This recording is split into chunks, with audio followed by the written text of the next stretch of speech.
In this section, we'll look at the beginning of the Korean War in the summer of 1950. The Korean Peninsula was just off China and the coast of Japan, and Japan had occupied Korea since 1910, but during World War II, Soviet troops had occupied the northern part of the peninsula, having defeated the Japanese, and the Americans the southern part. Both the Americans and Soviets agreed that post-war Korea needed to be independent of Japan, but of course they couldn't agree on a unified government. They finally decided to temporarily divide it at 38th parallel, which was just north of the capital city of Seoul. The idea, of course, was again to keep order and supply aid until they could work out a agreement for a long-term government of the peninsula. In December 1945, the Americans and the Soviets created the Joint American-Soviet Commission on Korea, which job was to create a unified Korean government.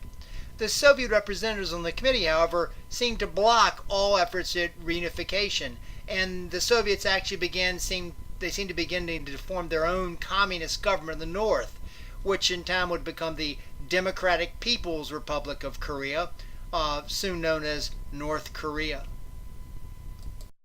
Alarmed, the United States appealed to the new United Nations, the international body that had been created after World War II, and the UN established in 1947 a temporary commission on Korea. When the commission met but was denied access to the Soviet zone, which of course again was then becoming North Korea, the commission authorized and supervised elections in the southern part of Korea. The elections created a constituent assembly, which first met in July 1948, and this assembly drew up a constitution and elected Syngman Rhee as its president. The new government was known as the Republic of Korea, or as it of course became known, South Korea. The United Nations, the United States, and virtually all non-Soviet bloc countries recognized the Republic of Korea as the only lawful government of the entire Korean peninsula.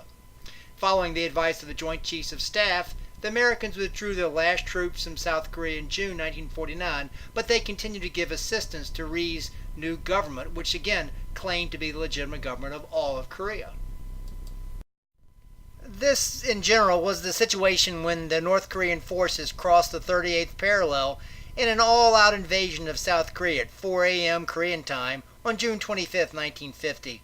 The Soviet government's precise role and objectives remain kind of unclear. In all likelihood, the withdrawal of American troops and a statement by Secretary of State Dean Acheson that Korea lay outside the far eastern defense perimeter of the United States probably encouraged a belief on the part of the North Koreans, and perhaps even the Soviets, that the United States wouldn't fight to repel an invasion.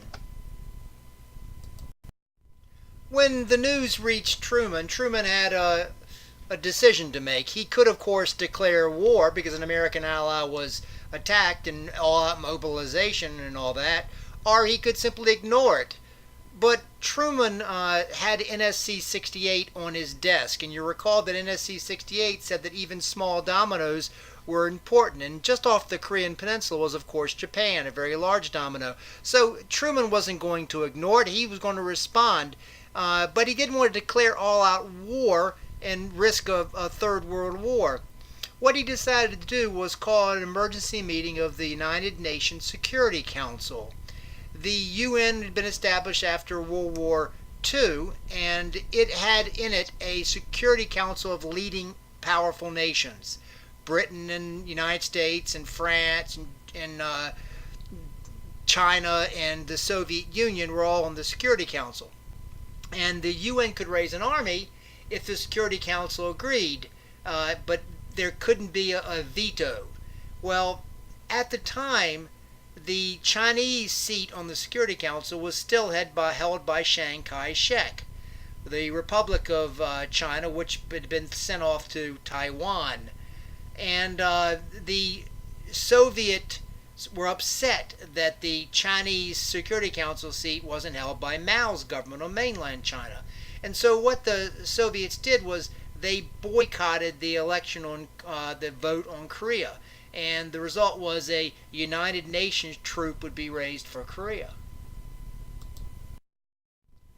By the time of the Security Council vote, the massive North Korean army had pushed Ri and the South Koreans all the way to the Pusan, which is on the very southern tip of the peninsula. They were in danger of being completely pushed off the peninsula.